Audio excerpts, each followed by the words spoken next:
Hi there everyone, welcome to my channel. And then in this tutorial video guys, I will teach you on how to use functions and arrays to determine the age of the user, whether the person or a user is an adult or still a minor, using C++ programming language. Before we start, I would like to say thank you so much to all my viewers, supporters, and subscribers in my channel. If you are new with my channel and then you like this video, please hit the like button. Don't forget to share and please support my channel guys by clicking the subscribe button. So let's get started. I'm using Dev C++ as my integrated development environment in writing this program. So we have here sharp include IOStream for input-output in C++, using namespace std, and then I have created here a function integer ages int a if a greater than or equal to 18, assuming that 18 is an adult age already. You are an adult. If it is true, else you are still a minor. Now starting with line number 16, main, it is a function that starts with the execution and ending of every C++ program. Begin int age to array1, semicolon, one-dimensional array.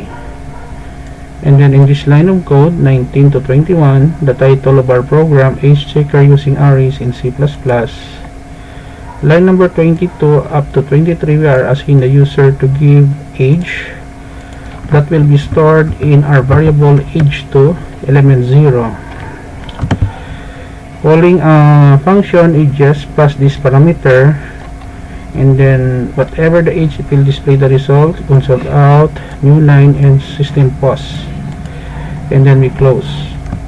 Don't worry guys, because I will put a link in the video description where you can download the complete source code for free in my two websites.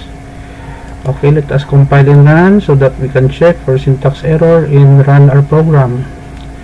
Age checker using arrays in C++. Give your age 45. You are an adult.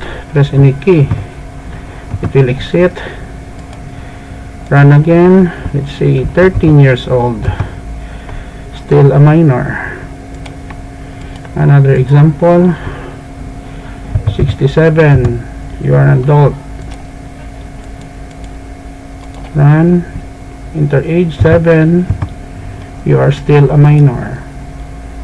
So this is the end of our tutorial video on age checker using arrays in C++. Thank you so much guys for watching. Don't forget to like, share, and please support my channel guys by clicking the subscribe button. I will put a link in the video description, kindly see, so that where you can download the complete source code for free. See you in the next video tutorial guys. This is your friend Jake saying bye bye for now.